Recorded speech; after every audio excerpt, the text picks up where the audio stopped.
Hello, welcome back to Jesse's Vintage Garage, and in this video we're working on a 68, and we're going to be doing the top end.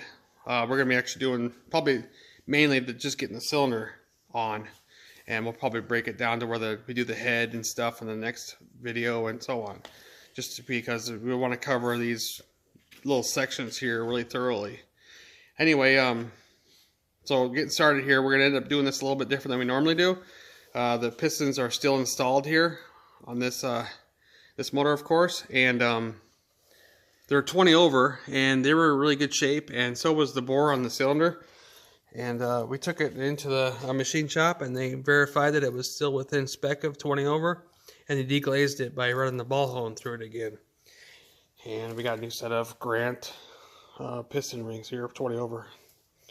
So that's pretty exciting. And yeah, we're gonna get started. We're gonna have to use a little bit different way of compressing the springs, which will be kind of neat, and we'll show you all that as we go along.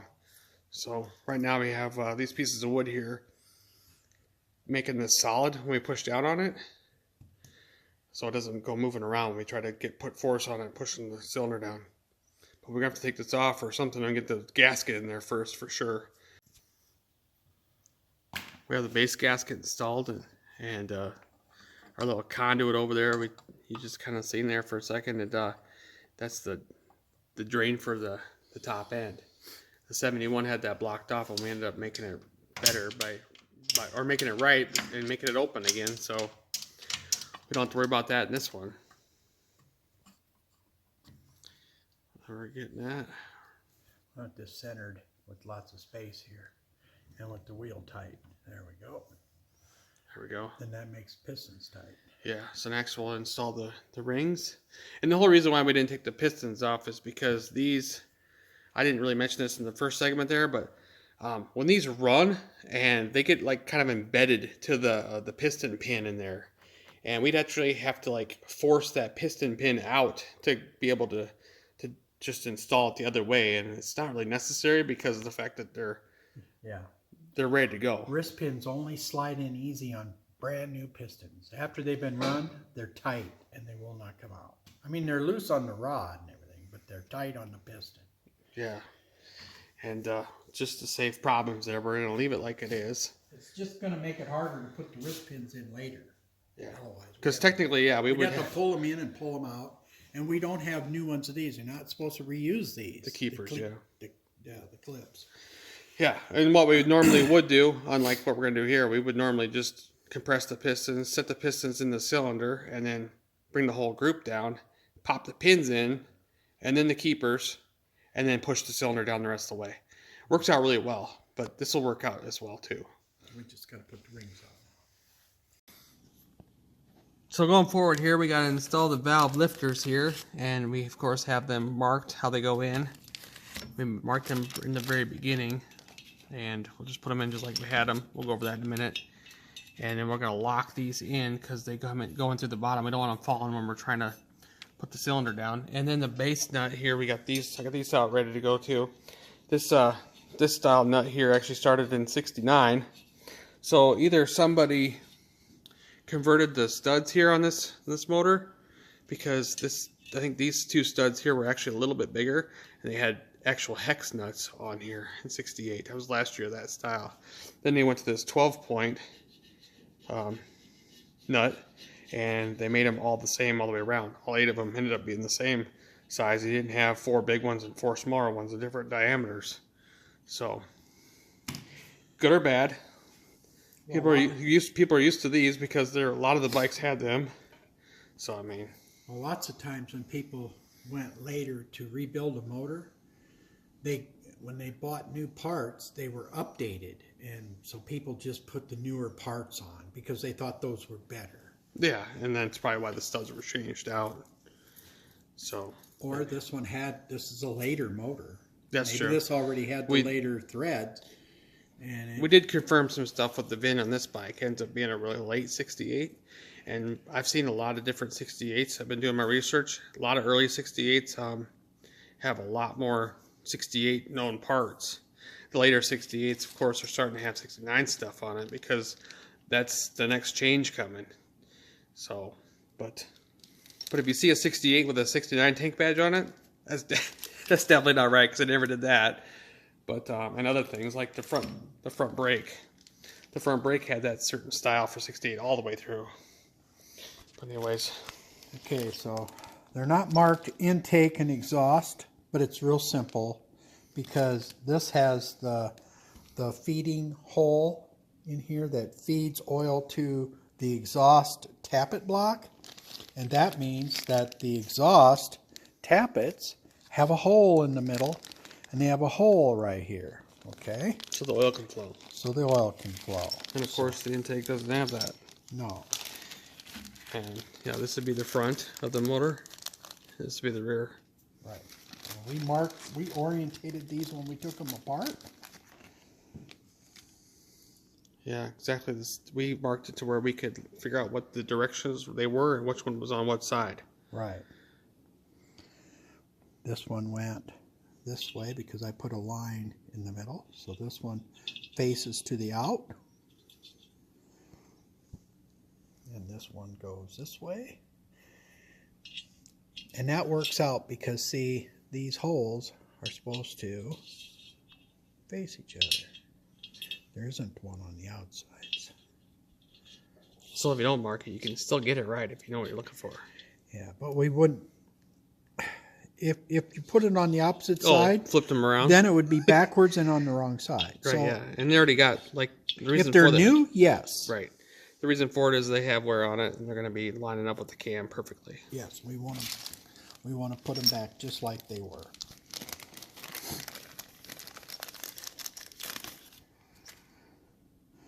Forward, line to the middle. Yeah, you got an arrow pointing to the forward and then the line in the middle. I did that so we can't mix them up. And this one doesn't matter, but it does in this case. Yeah, because it has... Because we want it to go on the same lobes.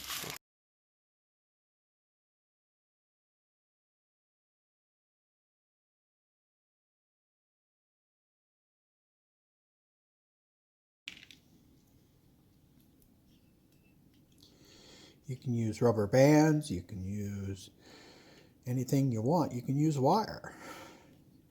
We use zip tie. And we'll zip tie it, and it will stay there and it will not move. And I'll clip that so it don't bother us. Yeah, then we'll turn around and do that same thing to the other side too. Yes.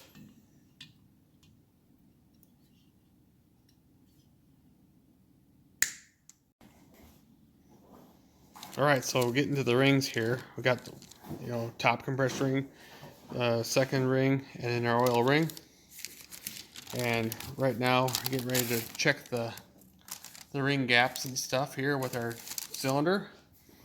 And of course, these rings sometimes are marked, but usually the oil ring, scraper ring, does not have a top or a bottom because it's pretty much a square ring with slots in it for oil movement. Then we'll have these will have a top and we always want to make sure the top is always up going towards the cylinder head. And in this book here it talks about compression ring gap. We have compression ring gap when putting all new rings in is 0.010 to 0.014 on both the compression ring gap and scraper ring gap.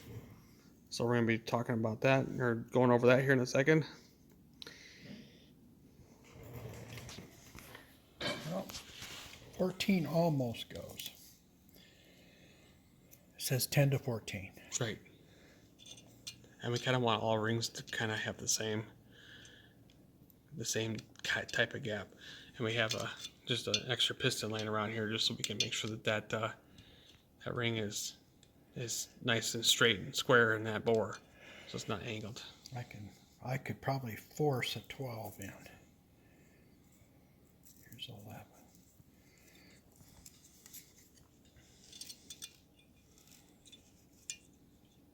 Yeah. It's a pretty straightforward process, but it's tedious because we want to make sure all the rings have the proper gap. It's tight. And this ring might actually fit different than the other bore, so we might check that too before we go grinding on any ring. 10. It fits 10, fits real good. It's good so far. And then, yeah, if he wants to, he'll check the other bore too. That way we hit the best fit wherever.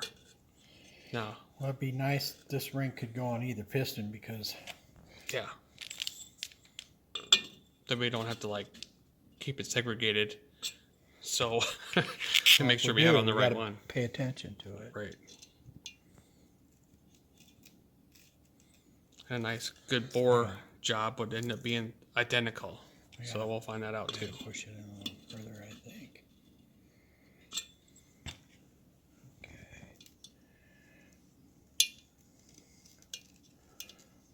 Yeah. Yep. Same? 10 fits. All right, it's a good sign so far. Maybe a scooch tighter. All right. Now we'll do the next one, and then we'll do that, and then we'll come back and do a different ring. All right, they're both the same? Yep. All right. We'll just do that. Yep. Left, right, whatever. That's the second ring. Yeah. This is middle groove. Top, top. All right, yeah, look at that. Nice big, bold top. I'm going to put it in upside down so my piston doesn't scratch it. It doesn't matter for what we're doing. We're measuring gap. We're not measuring. Or not, yeah, final assembly.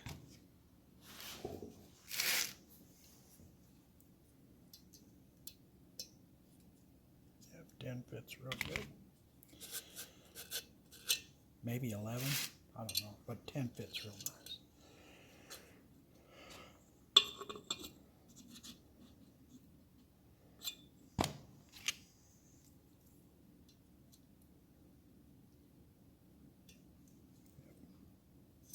Yep. I could try 11 just because, but it isn't going to matter. I know it's not too big. And too wide is better than too tight. Yeah. Yeah, I could force 11 in. It's fine.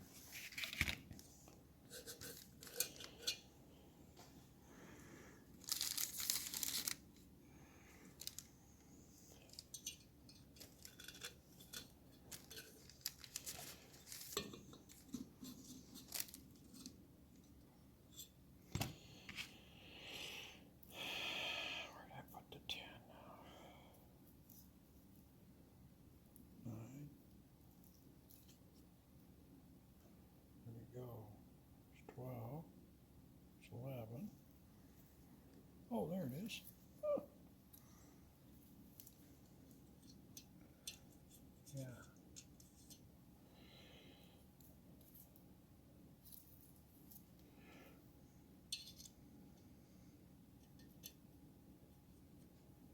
Yep. About the same. Yep. 11's tight. 10 fit real nice.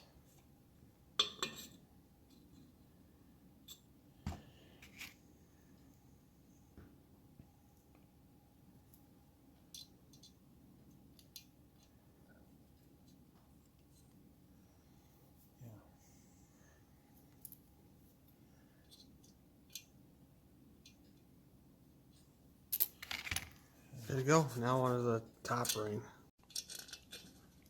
So. You got first and second for a reason. Yeah.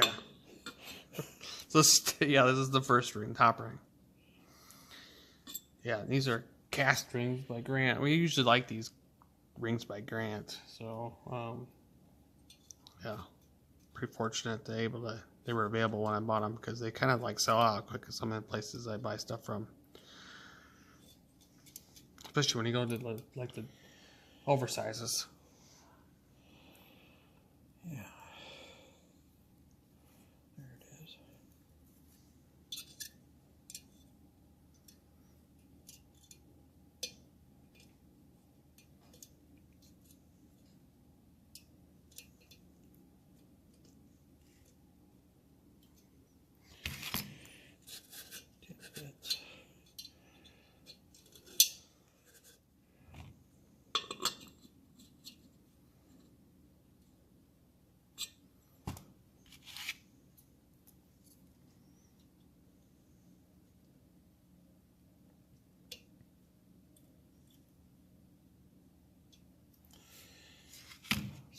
Your rings are going to be real tight.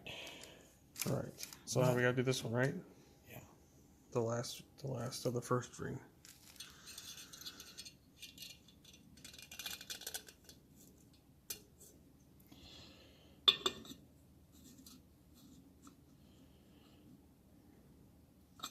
Yeah, so we pretty much know where we stand at right now. They're all about the same, and they all are going to be fine right where they're at, but it depends on if we want to open it up a little bit or not. Because we're allowed all the way up to 14. But grinding on these things can get kind of monotonous because of the fact that you can take too much off instantly and then just kind of like you went past. Because the difference between 010 and 014 is not very much at all. And they'll start opening up as the miles start racking up on this anyway. So yeah. We're installing the rings right now and making sure we have them in the right way. You can see top there. And you just got to put the second ring on that one. Now it's onto the last top ring.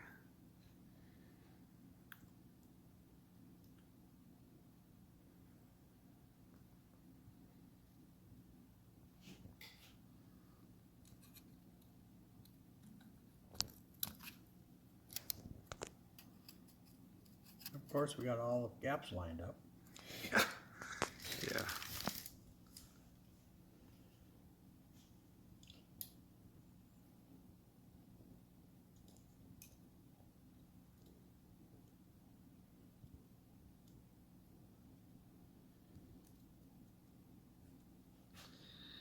These, I was looking at, there's a picture in the manual that talks about different pistons that were available, and these are actually the 9 to 1 compression pistons. There's even a taller one yet, like 11 to 1 or something. Yeah, they're real peaky. Yeah. Tall here. And then there's even flatter ones for low compression. So. Okay, we got to fill in the rings.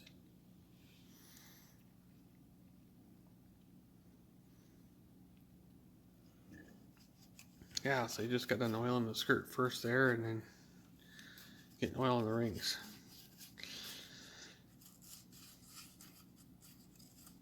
Now we'll probably offset the gaps. I know that a lot of times people say that they move around and stuff, and you don't really matter much, but makes us feel better. Yeah, and they're always talking about how it's important. So I mean, they must say that for a reason. So anyways, we're gonna do that real quick, and then we'll be ready to slide the cylinder down. Hopefully, it's gonna be that easy. It looks like it should be. It's going good so far, anyway. So there we have the gaps all split up in 3 different spots, and he's getting that ring compressor that we're gonna be using for sliding the cylinder down this time on there, and a little bit different than our normal setup, like I said in the beginning. So yeah, this will work.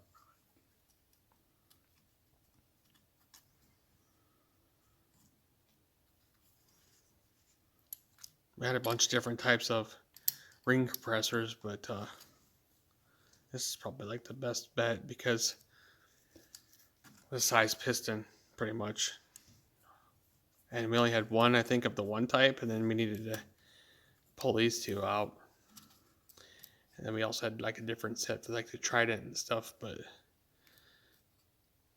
that's a special size. It's a special compression tool on its own. So I mean, yeah, and its own size too. That piston's a lot smaller than this one, or a little bit smaller anyway.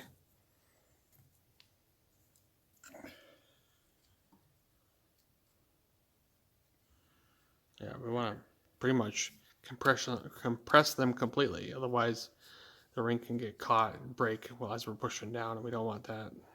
No. But we also want it to slide, so he's got to leave it somewhat loose. Right.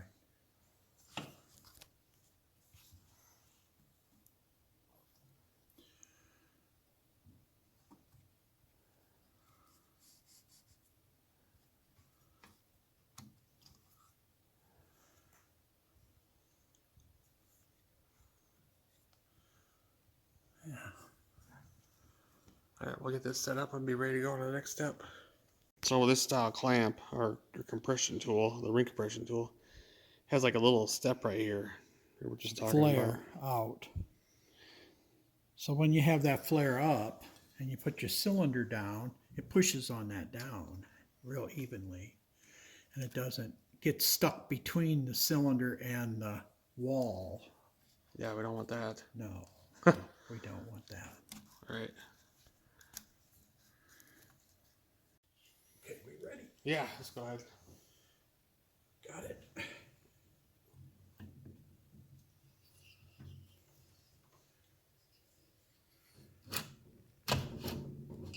Hold it. Now we gotta take this off. I want that easy. Yeah, I did. Let's see. You can. These are actually quick detachable, but the bolts are They tight. turn hard. So. And then just pop it off of there.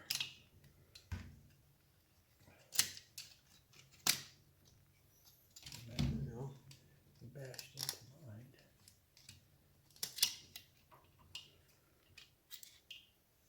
There we are. Oops. Okay, now we can take the woods out. Now the pieces. release the brake. Okay. Okay, now you can take the woods out.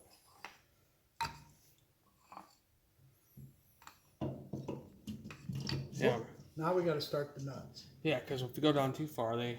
Right. I'll hold it. Do we want to Loctite these at all or not? No. Okay. I got a couple over there for you too. Oh, no, I didn't see that. You go down a little more. There we go. Now they're starting.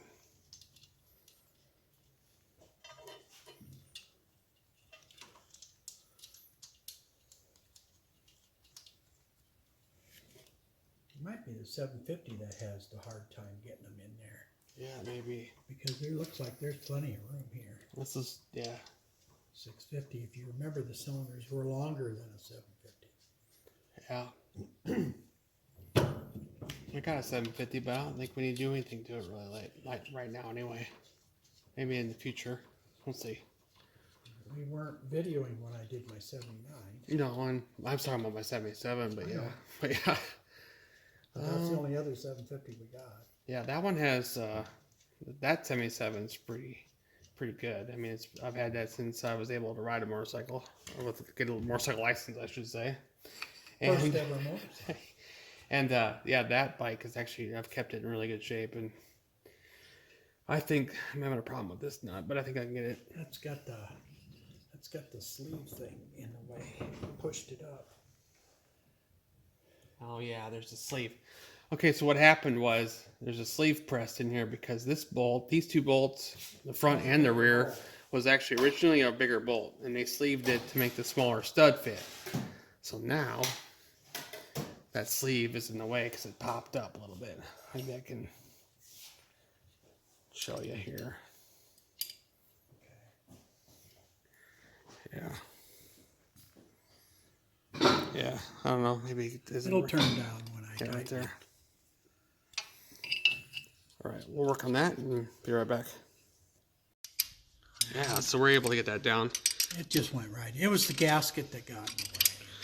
Yeah, I was talking about the 77 Bonneville I have. I mean, it's not a Silver Jubilee because everybody asks me that if that's what it is. And I think I've seen well over 3,000 of them in my life.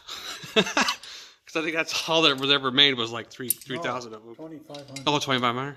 It's a nice looking bike. It's just Actually, there was supposed to be only 1,000 of them in the United States. One of 1,000. It says on the side covers. of all the shows we went to. But they made a bunch of them for Europe, and then they made a bunch of them for the home market in England also, which had different gas tanks and side covers than the United States. Yeah. They had the bread bin boxes and the tanks. Yeah, well, see. There you go. So I got the tank done for this bike. It just we haven't got to that point yet to show it off yet. But there was a couple different paint jobs available in '68. There was the England paint job, and then the export to the United States paint job. So I mean, this manual shows both of them, or the parts book I think it is. One of the two books shows both different ones, but it'll be exciting as this bike kind of lays out and it gets all done.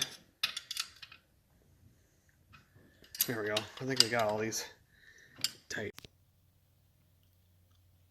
So we're kind of coming to close on this video, and hope you enjoyed everything in it. I'm going to finish up here just talking about a couple of things.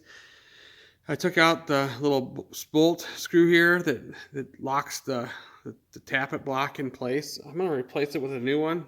Actually, this is a stainless one. I put a little Loctite on it and a new washer just so it seals really good and stuff. And it's not all rusty like the one that was in there. I didn't have to do this, but I just felt like I'm going to. So I did this and got this stuff anyway. So I'm going to pop them in quick.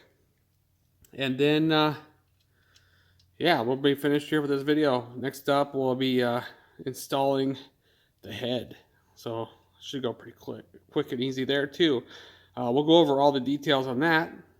We try really hard to go over all the details on everything. So, and don't hesitate to leave a nice comment or ask questions or leave bad comments, whatever. I'm open. That's all right. I get it. So I don't want to. Then again, I don't want to play off as I know everything, because I truly don't. And I've had a couple comments lately that saying that I didn't quite do something quite right. But they're nice, respectful ones. They say that, hey, great job, keep up the good work. But I appreciate all the feedback. Helps me grow and helps everybody else out there watching these videos grow. So anyway, enough of that. Let's finish this off real quick here, and then we'll see you again soon in a different video when we start putting the head on.